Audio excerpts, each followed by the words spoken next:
investir de l'autorité royale et revenir ensuite. Il appela 10 de ses serviteurs, leur donna 10 000 et leur dit, faites-les valoir jusqu'à ce que je revienne. Mais ses concitoyens les haïssaient et ils envoyèrent une ambassade après lui pour dire, nous ne voulons pas que cet homme règne sur nous. Lorsqu'il fit de retour, après avoir été investi de l'autorité royale, il fit appeler auprès de lui le serviteur auquel il avait donné l'argent afin de connaître comment chacun l'avait fait valoir. Le premier vint et dit, Seigneur, ta mine a rapporté 10 000. Il lui dit, c'est bien, bon serviteur, parce que tu as été fidèle en peu de choses, reçois le gouvernement des 10 villes. Le second vint et dit, Seigneur, ta mine a produit 5 000. Il lui dit, toi aussi sois établi sur 5 villes. Un autre vint et dit, Seigneur, voici ta mine, et que j'avais gardé dans un linge, car j'avais peur de toi, parce que tu es un homme sévère, tu prends ce que tu n'as pas déposé, et tu moissonnes ce que tu n'as pas semé. Il lui dit, je te juge sur tes paroles, méchant serviteur, tu savais que je suis un homme sévère, prenant ce que je n'ai pas déposé et moissonnant ce que je n'ai pas semé. Pourquoi donc n'as-tu pas mis mon argent dans une banque afin qu'à mon retour, je les retirasse avec intérêt? Puis il dit à ceux qui étaient là, ôtez-lui la mine et donne-la à celui qui a 10 000. Ils lui dirent, Seigneur, il a 10 000. Je vous l'ai dit, on donnera à celui qui a, mais à celui qui n'a pas, on notera même ce qu'il a. Parole du Seigneur. Amen. Voilà. Bien-aimés, nous pouvons partager pendant quelques minutes cette pensée du Seigneur pour notre vie. J'aimerais au prime abord que nous sachions que le Seigneur qui va revenir a donné à chacun de nous quelque chose, un talent, un don que nous devons faire valoir. Et pour ce que Dieu a donné à chacun de nous, lorsqu'il sera de retour, nous serons devant lui en train de faire les rapports tels que nous voyons ici. La Bible déclare un homme de haute naissance. Ici, on parle que de Jésus-Christ, qui devait aller, comme aujourd'hui, il n'est pas physiquement, il est spirituellement avec nous, mais il est assis à la droite du Père. Il a appelé ses serviteurs, il a donné à chacun quelque chose pour voir comment ils vont faire valoir cela. Bien-aimés, nous avons reçu chacun de nous quelque chose de la part du Seigneur. Nous ne sommes pas sur la terre en vain. Nous sommes des pèlerins, nous sommes des passagers. Chacun de nous, à son niveau, a reçu du Seigneur quelque chose. Et ce que nous avons reçu du Seigneur, nous devons faire valoir cela. Si tu es ministre de Dieu, tu dois faire valoir les ministères qu'on t'a donnés. Si tu as un don de prédication, don d'exhortation, don de libéralité, nous devons faire valoir ce que Dieu a placé en nous. Nous devons faire très attention parce que chacun rendra compte au Seigneur. Nous avons vu 3 catégories de gens. Celui qui a reçu 10, l'autre qui a reçu 5 et le dernier n'a reçu qu'un talent. Et nous avons vu les rapports de chacun. Des premiers ont été appréciés d'une manière positive par le Seigneur, par les rois, par leurs maîtres. Mais le troisième a été jugé sévèrement par rapport à ses paroles. L'Éternel ne regarde pas les excuses, mes amis. l'Éternel regarde les résultats. Il n'a pas besoin de nos excuses. Je savais que tu étais un homme sévère. Cette troisième personne a voulu te justifier. Bien, mais devant le Seigneur, on ne se justifie pas. On rend compte par rapport à la mission, par rapport à ce qu'il a placé en nous. Et il sait que chacun de nous, j'aime Matthieu dit, chacun selon sa capacité. Donc, ce que Dieu a placé en nous, il te voit capable de faire quelque chose avec ce qu'il t'a donné. Mon frère, tu as reçu quelque chose du Seigneur. Nous devons faire valoir cela ensemble. Parce qu'un jour, nous rendons compte. Le Seigneur est là, il apprécie ceux qui travaillent selon sa volonté. Il apprécie ceux qui accomplissent la mission qu'il nous a donnée. Il apprécie les hommes et les femmes qui font des choses selon la volonté de Dieu. Il n'apprécie pas les paresseux. Nous ne devons pas être paresseux. Jésus dit, les enfants du monde sont plus avisés, sont plus sages que nous, les enfants de lumière. Nous qui avons réussi auprès du Seigneur, ce que nous devons faire valoir, parfois nous cachons nos dons, nous cachons nos talents, nous ne faisons rien avec ça, alors que le Seigneur, avec ce qu'il a placé à nous, il peut sauver des milliers d'hommes et de femmes. Ta prière, tu as la grâce de prier. Prenez le temps, peut-être tu ne sais pas faire l'évangélisation, mais Dieu t'a donné ces dons-là d'être en prière. Priez alors pour que les saluts des âmes soient effectifs. Priez alors pour que ceux qui sont dans des pays musulmans soient sauvés, soient guéris. Priez pour ceux qui sont aux extrémités de la terre connaissent l'évangile. Priez pour ceux qui sont dans les hôpitaux, que Dieu place sa main afin qu'ils soient guéris, même si tu ne les vois pas. Mais ta prière peut aller guérir loin, ta prière peut accomplir de grandes choses de loin. Tu as un don à toi. Tu as un don de libéralité. Faites-le. Soyons comme ces deux premiers qui sont venus avec un bon rapport et ils ont été appréciés. Dans le livre de Matthieu, on dit bon et fidèle serviteur, entre dans la joie de ton maître. Bien aimé, il y a quelque chose que le Seigneur réserve pour tout celui qui satisfait à sa volonté. Pour tout ce qui répond à sa volonté, Dieu prévoit toujours une récompense. Et quand nous travaillons, n'attendons pas les appréciations des hommes. N'envions pas aussi ce que les autres font, car chacun de nous a reçu du Seigneur quelque chose. Amen. Nous avons reçu du Seigneur quelque chose. Amen. Tu as reçu le talent. Tu as reçu une mine. Faites valoir cela. Le temps où nous sommes, nous devons faire continuellement attention parce que comme son jour, le Seigneur viendra comme un voleur. Nous devons faire très attention. Ne retiens pas ce que Dieu a placé en nous.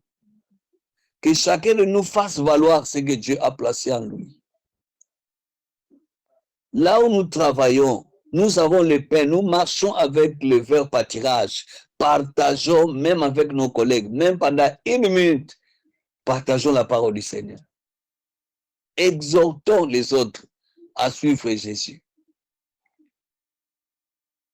Proclamons l'évangile, même dans nos lieux de service.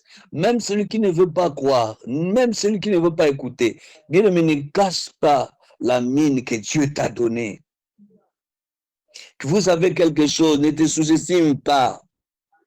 Tu as quelque chose du Seigneur. Si tu n'as pas reçu 10, c'est que tu as reçu 5. Si tu n'as pas reçu 5, c'est que tu as reçu une mine. Alors attention, ne cachez pas comme ces troisièmes-là. Il y aura une récompense lorsque le Seigneur sera de retour. Mais à l'heure qu'il est, que chacun de nous fasse valoir ce qu'il a reçu du Seigneur. Je nous supplie au nom de Jésus-Christ. Je nous supplie au nom de Jésus-Christ de continuer à faire l'œuvre, de continuer à faire valoir, parce que le Seigneur reviendra. Le Seigneur viendra.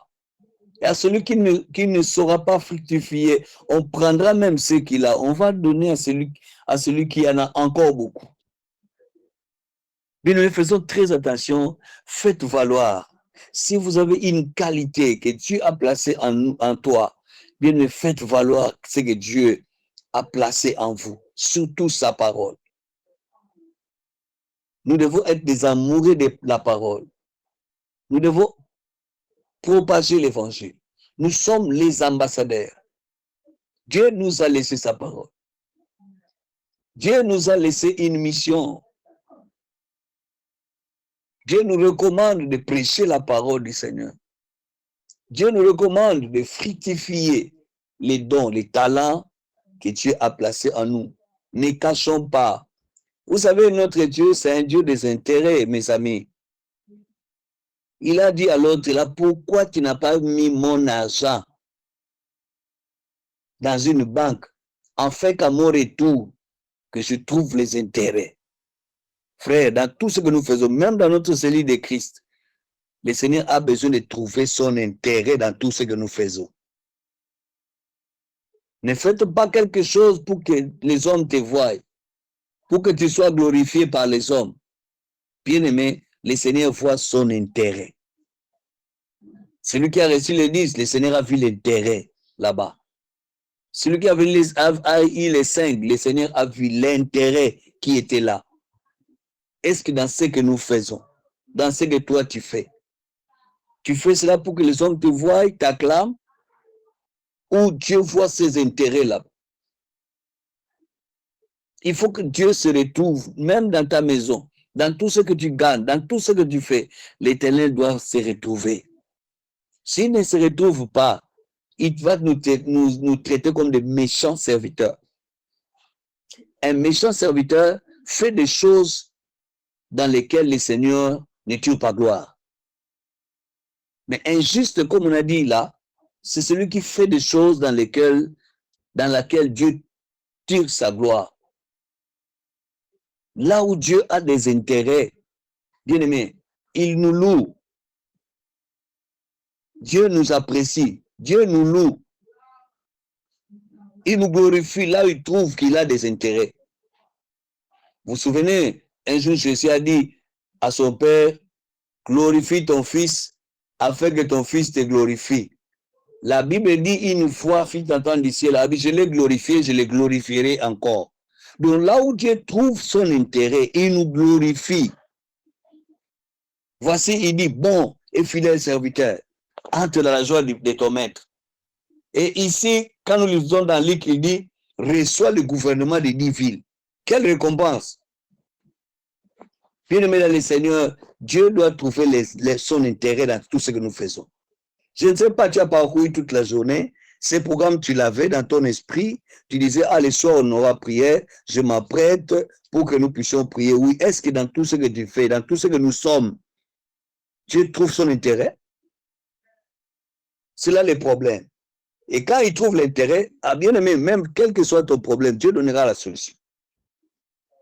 Quand Dieu trouve son intérêt dans ce que tu fais, dans notre marche quotidienne avec lui, quand il trouve son intérêt, mes frères, mes sœurs, il ne laisse pas ça comme ça. Il se glorifie et il glorifie l'instrument qu'il utilise. Dieu nous invite cette nuit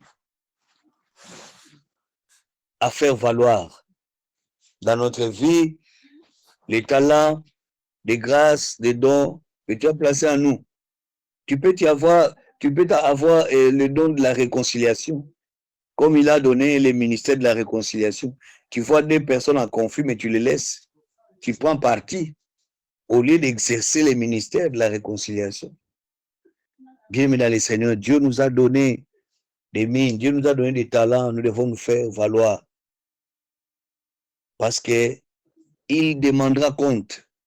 Nous allons lui rendre compte. Ne regardons pas seulement ce que nous voulons, parce que parfois, nous sommes aveuglés par l'égoïsme. Hein? Nous cherchons seulement ce qui est notre propre intérêt, mais alors que Dieu voit autre chose, mon frère, ma soeur. Dieu voit autre chose. Il est venu, il a demandé. Qu'est-ce que tu as fait? Il dit, ah, bon serviteur, entre dans le gouvernement, reçois le gouvernement. Bien-aimé, quand tu as sous ta direction 10 gouvernements, tu sais qui tu es. Tu sais que tu es 10 gouvernements. Et c'est toi qui chapeautes, c'est toi qui diriges. Bien-aimé, quoique ce sont des choses qui vont arriver au millénaire, mais déjà maintenant nous devons nous préparer à ça. Nous devons nous préparer à ça. Chaque jour de notre vie, chaque minute de ta vie, faites valoir ce que le Seigneur a placé en toi. Faites valoir ce que Dieu a placé dans ton esprit. Chaque moment de ta vie, bien-aimé, ne sois pas distrait. À dater de maintenant, nous cherchons beaucoup de choses matérielles. Dans nos prières, nous avons besoin de papiers, oui. Mais est-ce que le papier là que toi tu auras là, Dieu trouvera sa part? Parce que Dieu est un Dieu des intérêts. Je cherche les papiers. Oui, les papiers, ils sont disponibles. Vous pensez que c'est impossible devant les Seigneurs? Non, c'est possible. Mais quand tu auras ces papiers-là, qu'est-ce que tu vas faire? Qui tu deviendras? Est-ce que Dieu tirera sa gloire? Il est grand temps, bien-aimé, dans les Seigneurs, que chacun de nous essaie un peu de regarder sa vie, que chacun de nous essaie un peu de regarder ce qu'il fait avec le Seigneur, ce que toi tu as réussi, tu le fais quoi avec? Tu as eu 10, est-ce que tu as déjà fructifié 10? Tu vois, ces gens-là ont travaillé les 100% de leurs produits. Ils ont reçu 10, il a aussi produit 10. C'est les 100%. Donc, le Seigneur nous attend à produire les 100%. Nous devons, dans ce que nous faisons, produire les 100%, frères et sœurs. Cela a mené 5, il a produit encore 5. Mais l'autre là n'a reçu qu'une mine, il n'a rien produit, il est allé cacher. Bien-aimé, le Seigneur réclame les 100% de ton temps, les 100% de ton cœur, il réclame les 100% de tes œuvres. Il réclame les 100%. Dieu veut les 100%. J'aime un passage que j'ai oublié, mais dans la Bible qui dit servir Dieu avec tous ses biens. Est-ce que vous servez Dieu? Nous servons Dieu avec tous nos biens. Dieu veut les 100%, mon frère. Dieu veut les 100%, ma soeur. Se remettez un peu à côté des choses que tu cherches là. Mais Dieu veut les 100%. Qu'est-ce que tu fais? Est-ce que tu as fructifié? Est-ce que tu fais valoir? Beaucoup parmi nous sont avec nous dans ces moments de prière. C'est parce qu'ils ont en quête de quelque chose. Je veux seulement que le Seigneur me donne ça. Mais quand Dieu va te donner ça, qu'est-ce que tu deviendras après? Qu'est-ce que tu vas faire? Est-ce que le Seigneur tirera gloire? Vous savez, Jésus-Christ, il y avait 10 lépreux qui criaient et qui demandaient la guérison au Seigneur. Il leur a dit, allez voir les sacrificateurs. Ces gens-là sont allés en chemin. Ils ont constaté tous, moi je crois, parce que Jésus ne ment pas, ils ont constaté la guérison dans leur vie. Mais une seule personne est rentrée. Et celle qui est rentrée là, c'était un étranger, un samaritain. Donc les Juifs qui étaient là n'ont pas pu revenir à Jésus pour lui dire merci, mais un étranger est rentré. Et Jésus a dit, ce n'est que toi. Et où sont les 9? Bien-aimé, Jésus peut te donner ce que tu demandes. Même plus que ce que tu demandes. Mais après, ça sera les 100% ou Jésus regrettera encore de t'avoir donné, de t'avoir accordé ce que tu cherches. Bien, mais nous devons faire très attention parce qu'il fait les 100%. Nous devons faire très attention. Nous devons chercher à fructifier, à faire valoir ce qu'il a placé en nous parce qu'il réclame les 100%. C'est ce que Jésus fait. Dans ce que tu gagnes, est-ce que Christ a sa part? Tu donnes avec hésitation, tu donnes avec un cœur joyeux ou tu te lamentes avant de donner. Est-ce que tu ne fais pas partie de ces voleurs-là? La Bible dit dans le livre de Malachie, nous trompons Dieu par des dîmes des offrandes pour le Seigneur. Bien-aimés, faisons très attention dans notre conduite, dans notre marche de tous les jours, parce que Dieu fait les 100%. Dieu fait les 100%, il réclame les 100%. Que Dieu soit béni. C'était un moment d'exhortation, de réflexion pour la vie de tout et chacun de nous. Et nous devons nous préparer à ça. Tout ce que nous cherchons, c'est disponible auprès de notre roi. Peut-être toi, tu ne vois pas, mais lui, il sait ce qu'il va faire. Quand Israël pleurait dans l'esclavagisme, il ne savait pas que Dieu préparait déjà Moïse. Et quand il marchait avec Moïse, il ne savait pas que